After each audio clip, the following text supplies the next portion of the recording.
আসসালামু আলাইকুম। আশা করছি দূরে এবং কাছে যে যেখান থেকে ভিডিও দেখছেন ভালো আছেন।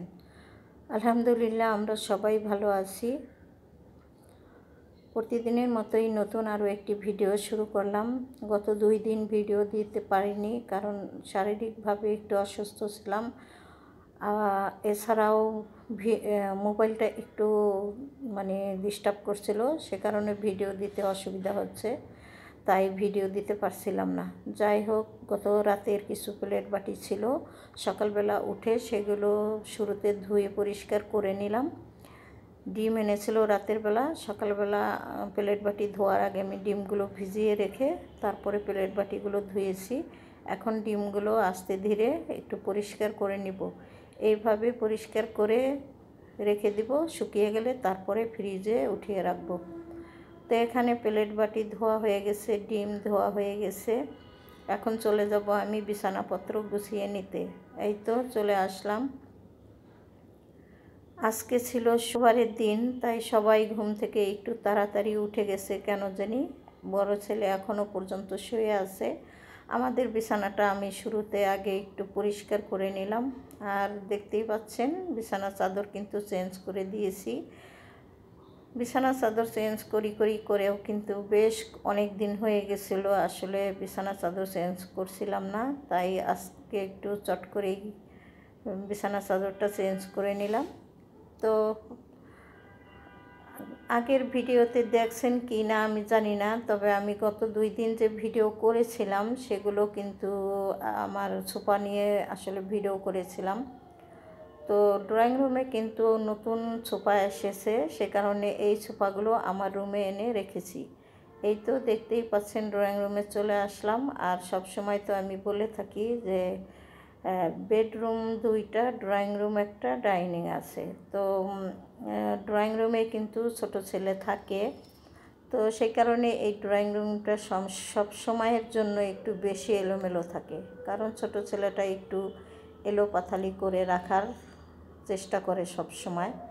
যাই হোক, ও এখন উঠে বাসাতেই আছে, তারপরেও আমি বিছানাপত্রগুলো গুছিয়ে নিয়ে আর ফ্লোরটা একটু ঝাড়ু দিয়ে দিলাম। তো এখানে কিন্তু আমি আসলে ম্যাট বিছিয়ে নিয়েছি। তো দেখতেই পাচ্ছেন গোছগাছ করে আবার একটু শেয়ার করে দিলাম।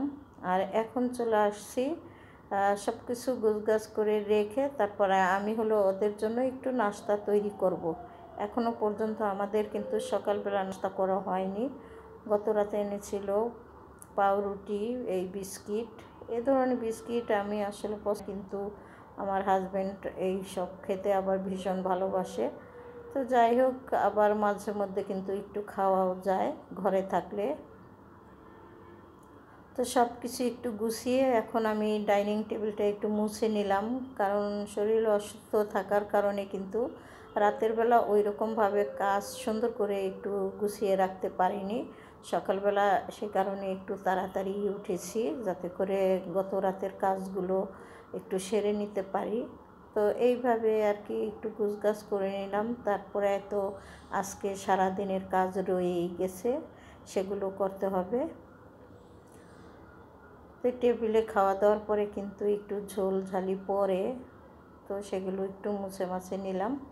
আর টেবিল ক্লথটা কিন্তু মোটামুটি ভালো ময়লা হয়ে গেছে। তো দেখি আগামীকালকে যদি পারি তাহলে উঠিয়ে একদম সুন্দর করে ধুয়ে নিব। আর এখন আমি পাউরুটি দিয়ে একটু ডিম দিয়ে ভেজে নাস্তা করে নিব তাড়াতাড়ি। এমনিতেই কিন্তু অনেকটা বেলা হয়ে গেছে, শুক্রবারে কিন্তু কাজ বেশি থাকে। সবাই কি বলে আমি জানি না, তবে শুক্রবার দিন আমার অনেক কাজ থাকে।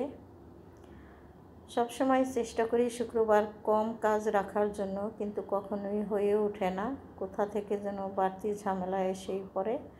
যাই হোক, এখানে আমি অনেকগুলো ব্রেড নিয়ে নিলাম। এখন এগুলো আমি ডিম দিয়ে টোস্ট করে নিব। তো টোস্টার তো নাই, আসলে আমি একটু ফ্রাই প্যানে ফ্রাই করে নিব আর কি। তা আগে থেকেই কিন্তু আমি ফ্রাই প্যানে একটু অয়েল দিয়ে রেখেছিলাম, কারণ গ্যাস কিন্তু একেবারেই কম থাকে, তো গরম হতে অনেকটাই সময় লেগে যায়। সে কারণে আগেই তেল আর ফ্রাই প্যান চুলাতে বসিয়ে রেখেছিলাম। যাই হোক, এখন আমি এক এক করে সব ব্রেডগুলো ভেজে নিলাম। তো আর কি এখন সবাই একসাথেই নাস্তা করে নেব।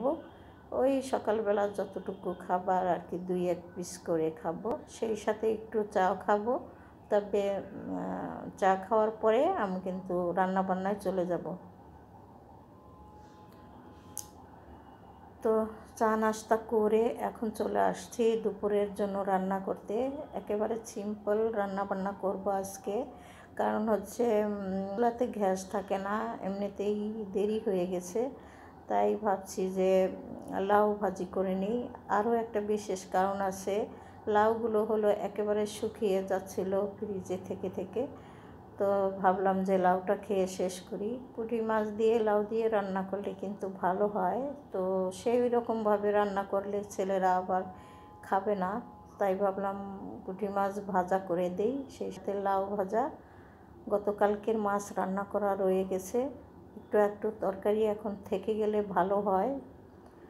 রাতের বেলা রান্না করলে আরও বেশি ভালো হয়, কারণ রাত্রে পুরো দমে গ্যাস থাকে। দিনের বেলায় ওই যে দেখতেই পাচ্ছেন চুলা কতটুকু জ্বলে। তো এখন তো একটু জ্বলে, এর আগে কিন্তু ছিলই না। এতটুকু গ্যাস এসেছে বলে আমি কিন্তু রান্না করতে চলে আসছি, কারণ এখন শুরু না করলে ঠিক টাইম বা একটু ওভার হয়ে গেলেও খাওয়া যাবে না, একেবারে বিকেল হয়ে যাবে।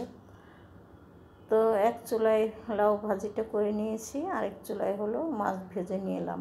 আর করব ধনিয়া পাতা ভর্তা। বেশ কতগুলো ধনিয়া পাতা এনেছিল বাড়ি থেকে, মানে দেশের ধনিয়া পাতা। এগুলো কিন্তু একেবারে ক্ষেতের অরিজিনাল, খেতে আসলে অন্যরকম টেস্ট। আর আমরা শহরে যেগুলো কিনে খাই সেগুলো অন্যরকম একটা গন্ধ। তো এখানে কিন্তু আমি একটা টাকি মাছ ভর্তা করে নিয়েছি, আর পুঁটি মাছ ভাজা, আর সেই সাথে ধনিয়া পাতা ভর্তা।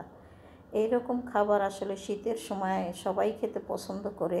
সবাই না করলেও বিশেষ করে আমার ছেলেরা এই খাবারগুলো আরও বেশি পছন্দ করে, বিশেষ করে আমার বড় ছেলে। তো যাই হোক, এখানে দেখতেই পাচ্ছেন লাউ ভাজি, মাছ ভাজা, ভর্তা, আর গতকালকের মাছ রান্না করা আছে। এই দিয়ে খাবারটা শেষ করে নিয়েছি। তো বেশ কিছুক্ষণ রেস্ট নিয়েছি। তারপরে এটা হলো মাগরিবের পরে 2 পিস চিকেন ম্যারিনেট করা ছিল নর্মাল ফ্রিজে। তো ভাবলাম ছোট ছেলেকে ভেজে দিই আর একটু চা করে দিই, আর সেই সাথে মোয়া আছে, বিস্কিট আছে, আরও বিশেষ অনেক কিছুই আছে, জিলাপি আছে। তো ও যা খায় ওকে তাই দিব। তো এখন হলো আমি সেই বিস্কিটটা একটু ঢেলে নিলাম, কারণ প্যাকেটের মধ্যে করে আসলে নিতে সুবিধা হয় না। তাই ভাবলাম একটা কৌটার ভিতরে ঢেলে রাখলে টেবিলে রেখে দিলে ছেলেরা বা আমার ছেলের বাবা যখন খুশি ইচ্ছা করলে 2-1 পিস খেয়ে নিতে পারবে। তো হালকা করেই কিন্তু চিকেনটা ভেজে নিলাম, অত কড়া করে ভাজলে ছেলে আবার খেতে পছন্দ করে না। তো এখানে 2 পিস ও আমার ছেলেই খাবে, কারণ একজন চলে গেছে বাহিরে, বড়জন।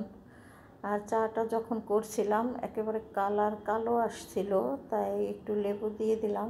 আর সবাই দেখবেন লেবু দিয়ে পরীক্ষা করে, লেবু দিলে কিন্তু চায়ের কালার হালকা হয়ে যায়, সেই সাথে মিষ্টিও কিন্তু কমে যায়। সে কারণে চায়ে সবসময় একটু মিষ্টি বেশি দিতে হয় লেবু দিয়ে চা করলে। কতটা সত্যি আপনারা আর কি যাচাই করে নিতে পারেন।